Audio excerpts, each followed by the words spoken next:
Hello, I'm Richard from Tyne Aquatics, and behind me here is the newest moving bed filter that I've come up with. It signs out quite a few of the problems associated with previous ones. Obviously it isn't a proper tooled vessel, it's a shampoo bottle, but because of the curved nature of the top of the shampoo bottle, it doesn't trap any air there, so you tend not to get problems with the filter shaking itself loose. And this one also has an integrated foam which helps trap a lot of the muck before it gets to the media. The media in here is actually a new sort of media. It's a ceramic sintered glass media instead of the normal plastic K1, and because of the nature of the media it doesn't move like the K1. The K1 all crashes together. If this stuff crashes together, it's going to wear away. So this moves very, very gently. It more or less vibrates and the media doesn't crash into each other. There's still a good flow of water and air over the media, and the media still is bumping into each other.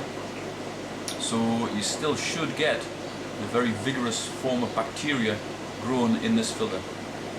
This is looking through the side of the tank. So it's actually looking at the front of the filter.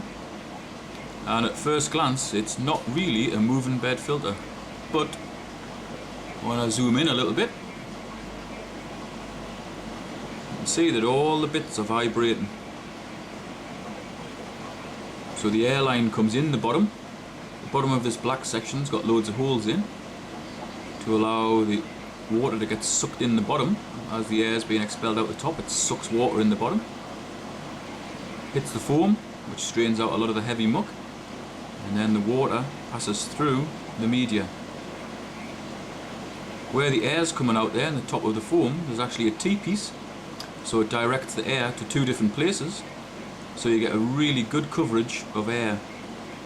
Therefore all the media moves. So the air bubbles passing right through all the media, and they're being spat straight out the top with no air collecting in the top at all.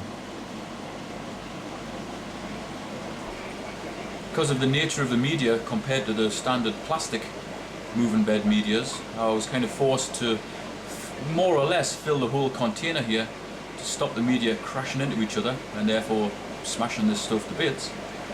And when I first realised that too much movement could actually cause the media to disintegrate, and bear in mind this is just a prototype media, they are working on a way to make it harder.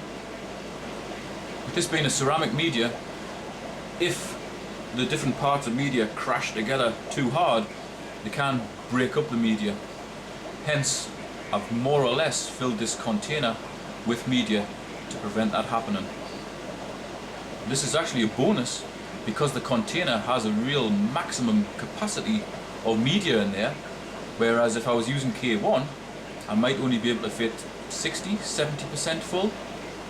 So there's obviously going to be a lot more media in contact with your water in this sort of filter. I think the next logical step is to develop this into something that can be mass produced.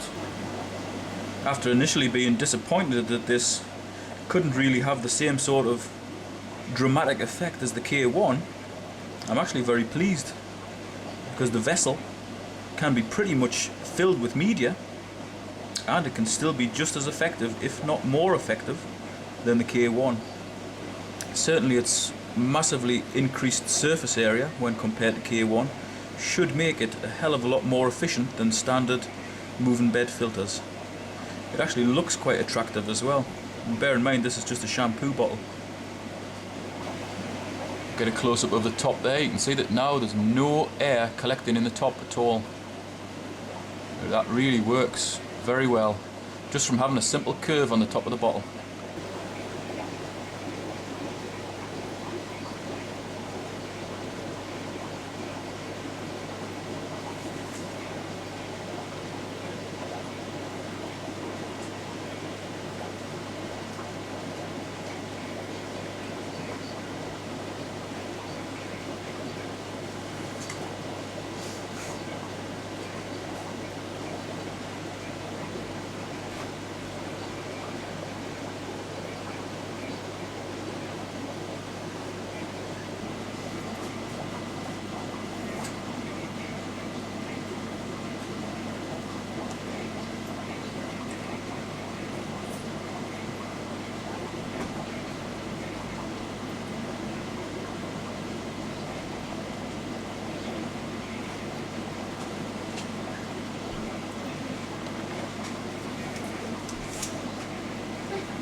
those people who haven't seen the first video I did about the actual making of this filter, I'll just quickly run through how it works. There's a hole drilled in the bottom here which passes through the middle of the foam. There's a T-piece on the top of the air line to prevent it being pulled out of the foam, and also it means that it delivers air in two different places at once, which gives you a good flow through your media. The bottom of the filter has been drilled around here so that when the air is being pumped through here and expelled through these holes, water's pulled up through here, muck's trapped in the foam, and then the water continues up, swirls all around in here, and your media does its job. With the top of this bottle being curved, the air comes up and it doesn't collect in the top, it's just spat straight out of here. I've actually fixed two big suckers to the back of here so it fits on the tank and doesn't move.